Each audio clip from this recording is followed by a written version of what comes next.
Este expediente no comienza con una desaparición. Este expediente comienza con un silencio. Durante 31 días completos, nadie buscó a Kaylee, una niña de 2 años.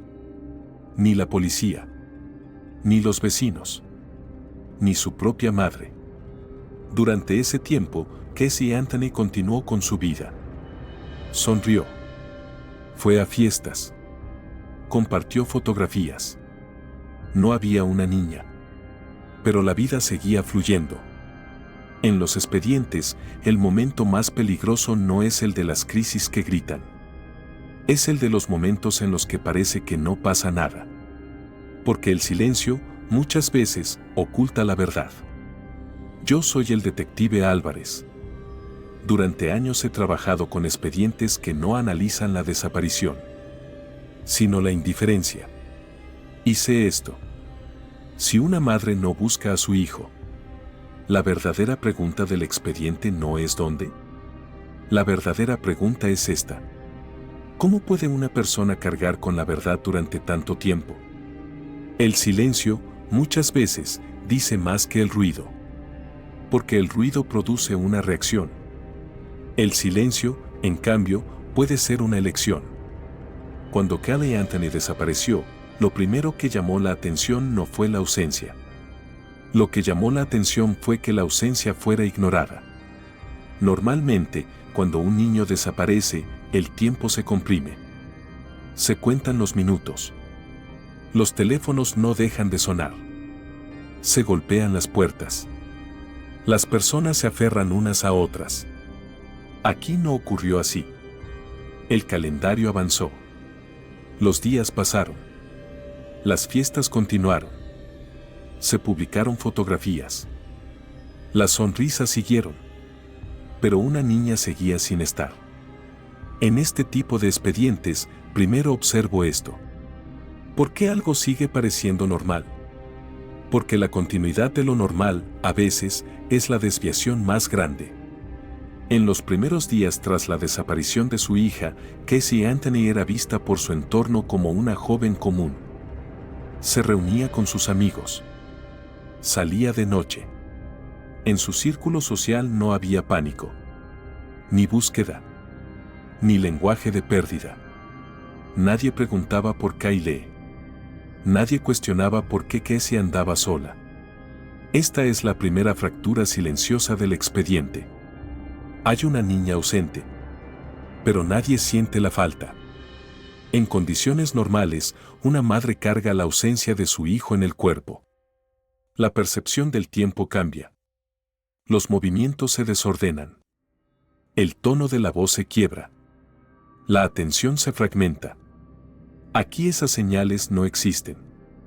En el comportamiento de Casey no se observa una alteración evidente. Su sonrisa es estable. Su energía social es alta. El ritmo de la vida cotidiana se mantiene. Esta situación genera una segunda pregunta en el expediente. ¿Cómo puede una persona comportarse con tanta ligereza mientras carga una verdad tan pesada? Pero aún no señalamos a nadie. Todavía es temprano. Lo que observamos ahora no es un delito. Es una incongruencia. Entre la fecha de la desaparición de Kaylee y el reporte oficial de persona desaparecida transcurren exactamente 31 días. Durante esos 31 días no existe ningún registro policial. No hay una denuncia formal por parte de la familia. No surge ninguna alarma desde los vecinos. Una niña ha quedado fuera del sistema durante un mes completo. En este punto, el tiempo se vuelve pesado dentro del expediente. Porque el tiempo puede ocultar la verdad. Pero también puede hacerla crecer. 31 días no son un retraso pequeño. 31 días son un silencio consciente. Pero ese silencio, por sí solo, no produce una explicación. Otro elemento que llama la atención en el expediente son los relatos fragmentados que Casey ofrece a su entorno.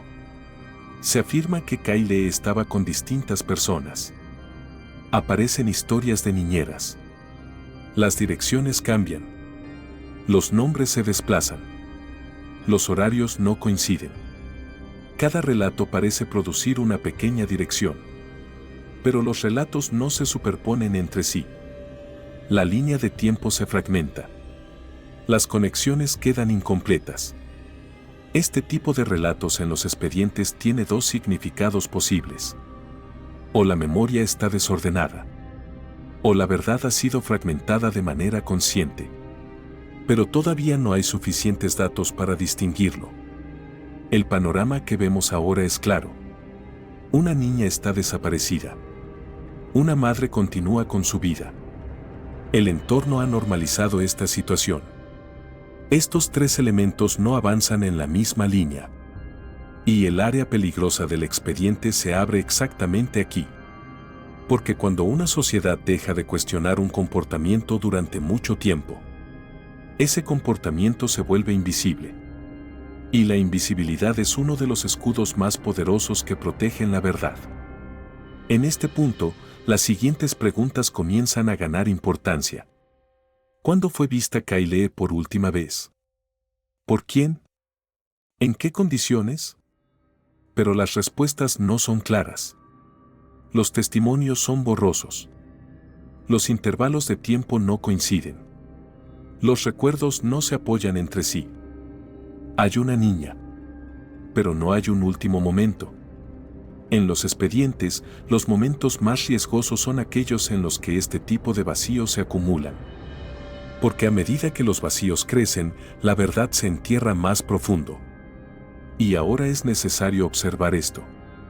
¿Cuándo se volvió realmente invisible Kaylee? ¿Qué día, qué hora, qué contacto produjo la ruptura? Y, lo más importante, ¿por qué nadie percibió esa ruptura a tiempo? Porque a veces la respuesta de un expediente no está en el crimen, sino en cómo se produjo el silencio. Si tú también quieres seguir conmigo los detalles que se esconden dentro de este silencio, basta con que te quedes en el canal. Este expediente mostrará cómo pequeñas piezas pueden transformarse en una gran verdad. Y el expediente comienza a volverse pesado exactamente aquí. En algunos expedientes, el momento más peligroso no es cuando la verdad sale a la luz. Es cuando la verdad pasa desapercibida durante mucho tiempo. Que la desaparición de Kaylee no haya sido reportada oficialmente durante 31 días produce la primera gran fractura del expediente. Durante ese periodo, la vida cotidiana continuó con normalidad. Hubo fiestas. Se compartieron fotografías. Los contactos sociales siguieron. Pero una niña no estaba. Aquí el expediente se divide en dos. Por un lado, está la vida visible. Por el otro, una ausencia invisible. Y estas dos líneas no se tocan. Cuando la policía se involucra, lo primero que llama la atención es la falta de un relato claro sobre el último momento en que Kaylee fue vista. Las horas son imprecisas. Los días se mezclan. Las preguntas de con quién, cuándo y dónde no producen una dirección clara. Este tipo de ambigüedad en los expedientes sugiere que el tiempo ha sido difuminado de manera consciente. Porque la verdad no solo se dispersa cuando no se recuerda, sino también cuando se reconstruye. Pero esta explicación no cierra la escena. Las historias que Casey relata comienzan a cambiar con el tiempo. Surgen distintos nombres de niñeras. Se mencionan diferentes direcciones. Algunos lugares nunca existieron. Algunas personas no pueden ser localizadas. Cada nuevo relato parece aportar una pieza. Pero las piezas no forman un todo.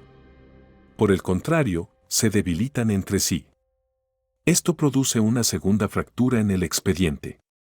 Cuando una persona relata constantemente historias diferentes, surgen dos posibilidades. O no puede recordar la verdad, o tiene dificultades para sostenerla. Pero aún es temprano para determinar cuál es válida. Lo que vemos ahora es claro. Hay relato, pero no hay coherencia. Y sin coherencia, no hay dirección. Es exactamente aquí donde comienza la verdadera tensión del expediente. Porque cuando se pierde la dirección, el expediente ya no solo debe examinar el mundo exterior, sino también al narrador. El comportamiento de Casey es reevaluado. Publicaciones sociales. Vida nocturna. Círculo de amistades.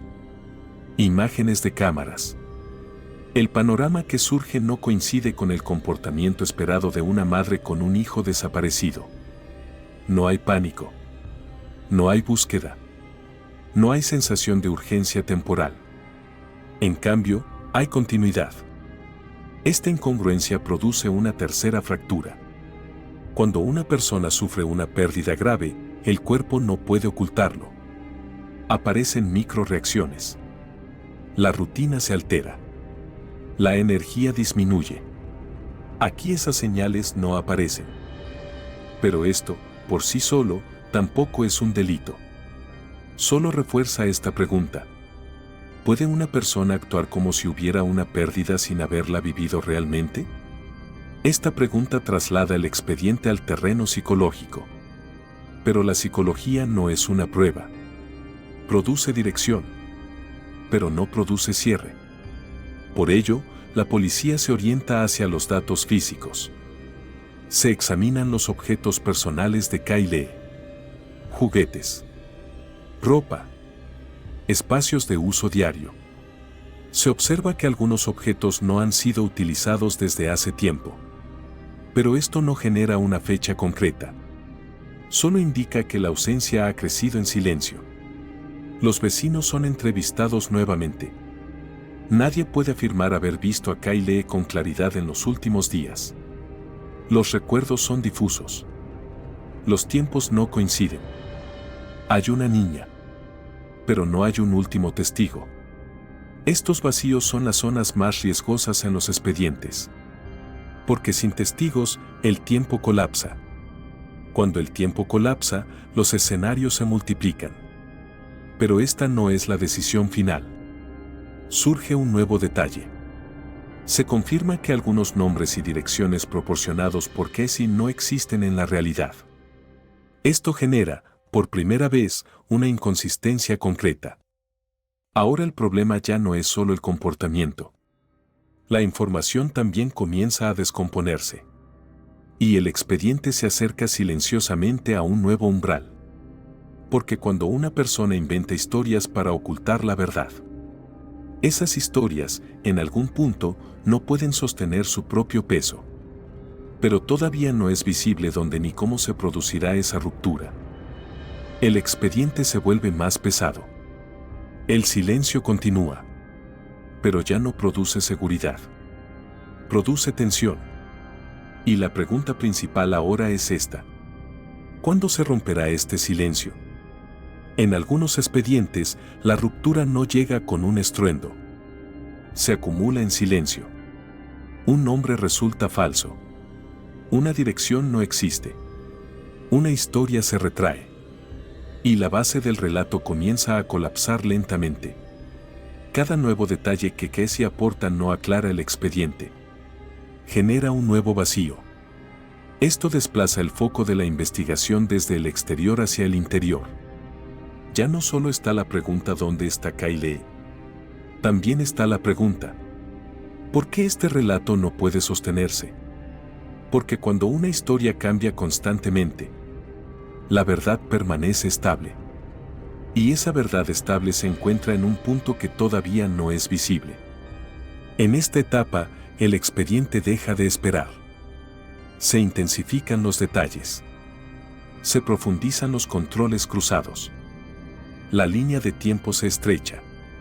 El silencio continúa. Pero ahora es como una superficie a punto de quebrarse. Y el expediente se acerca a su primer contacto real. A partir de cierto punto, el silencio comienza a producir su propio peso. En los expedientes, este momento suele iniciar con la primera vibración concreta proveniente del terreno. Cuando las áreas de búsqueda se amplían, el vacío ya no solo se siente en los relatos. También se percibe en la geografía. Se revisa el entorno cercano. Terrenos baldíos. Zonas húmedas. Transiciones boscosas. Puntos de acceso a la costa. Cada nueva área enfrenta la misma pregunta. ¿A dónde puede ir una niña? En este tipo de expedientes, la naturaleza habla de dos maneras. O no muestra nada, o revela la verdad por fragmentos. Y el expediente comienza a avanzar hacia la segunda vía. En un momento, los equipos de búsqueda se dirigen a un área que había sido pasada por alto. La textura del suelo es diferente. La vegetación está alterada. El terreno es más blando de lo habitual. Este tipo de pequeñas anomalías físicas generan dirección en los expedientes. Porque la naturaleza no disfruta ocultar una intervención. Solo la distribuye en el tiempo. Se toman muestras. El área se asegura. Las coordenadas quedan registradas. Pero cada fragmento encontrado genera más preguntas que respuestas. El momento no es claro. La conexión no se confirma. La escena no se vincula a un solo punto. El expediente ya no solo cuestiona los relatos. También interroga al propio espacio. ¿Qué área fue utilizada y cuándo? ¿Quién transitó por qué ruta? ¿Qué rastro es natural y cuál es intervención? Estas preguntas se extienden sobre el terreno. Los mapas se redibujan. Las líneas de tiempo se estrechan.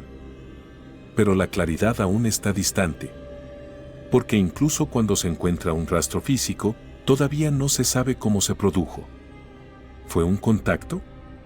¿Un traslado? ¿Un simple paso? Cada posibilidad debilita otra. En este tipo de expedientes, el momento más difícil no es cuando se encuentra algo. Es cuando no se puede interpretar. El expediente se vuelve más pesado. Porque ahora hay algo en el terreno. Pero aún no se sabe qué es exactamente. En este punto, la investigación pasa a una segunda capa. Ya no solo importa el dónde, sino el cómo. ¿Cómo llega el cuerpo de una niña a un lugar? ¿Por su propio movimiento? ¿Mediante una conducción? ¿A través de un proceso de traslado? Estas preguntas generan una tensión ética dentro del expediente. Porque cada posibilidad toca un rostro distinto de la oscuridad humana. El expediente vuelve a confrontar los datos ambientales con los relatos. Algunas declaraciones ahora se leen bajo otra luz. Algunos silencios pesan más. Algunas contradicciones se vuelven más visibles. Pero el expediente no se apresura. Porque cada cierre prematuro deja una parte de la verdad afuera. La sociedad exige respuestas. Los medios exigen claridad. Pero los expedientes no siempre hablan con rapidez. Algunas verdades solo se abren con el tiempo. Y algunas nunca se abren por completo. En esta fase, la pregunta central es esta. ¿Este rastro encontrado es el final del silencio? ¿O el comienzo de un vacío aún mayor? Porque un expediente no se aligera con un hallazgo físico. A veces ocurre lo contrario, se vuelve más pesado. Y eso es exactamente lo que sucede en el expediente de Casey Anthony. Hay silencio. Hay negligencia. Hay retraso. Pero todos estos elementos todavía no convergen en una sola línea. En los expedientes, a veces el momento más peligroso es cuando parece que la respuesta está cerca. Porque la mente humana quiere cerrar el vacío. Pero cada vacío cerrado demasiado pronto deja una parte de la verdad afuera. En este punto, la investigación no solo se ocupa de los datos físicos encontrados, sino también de la forma en que esos datos aparecieron. ¿Por qué ese rastro surgió en ese lugar? ¿Por qué no fue percibido antes? ¿Por qué su momento es tan tardío? Estas preguntas generan una nueva tensión en el expediente. Porque a veces lo importante no es lo que se encuentra, sino el retraso en encontrarlo. Si una niña puede permanecer invisible durante tanto tiempo, esto no es solo un asunto espacial. Es el resultado conjunto de comportamientos humanos, negligencias y omisiones.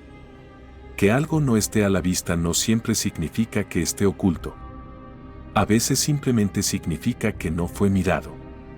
En este punto, el expediente deja de ser solo una investigación de un hecho. Se transforma en un cuestionamiento del sistema. ¿Quién no vio qué y cuándo? ¿Qué retraso produjo qué consecuencia? ¿Qué silencio amplió qué vacío? Porque ahora el tema ya no es solo dónde está Kyle. El tema es por qué durante 31 días nadie preguntó realmente. ¿Cómo pudo normalizarse durante tanto tiempo la ausencia de una niña? ¿Qué conductas hicieron posible este silencio? Estas preguntas generan una pesada carga ética dentro del expediente. Y esa carga es más difícil de sostener que cualquier prueba física. A medida que el expediente avanza, los relatos vuelven a ser evaluados. Algunas declaraciones suenan más duras.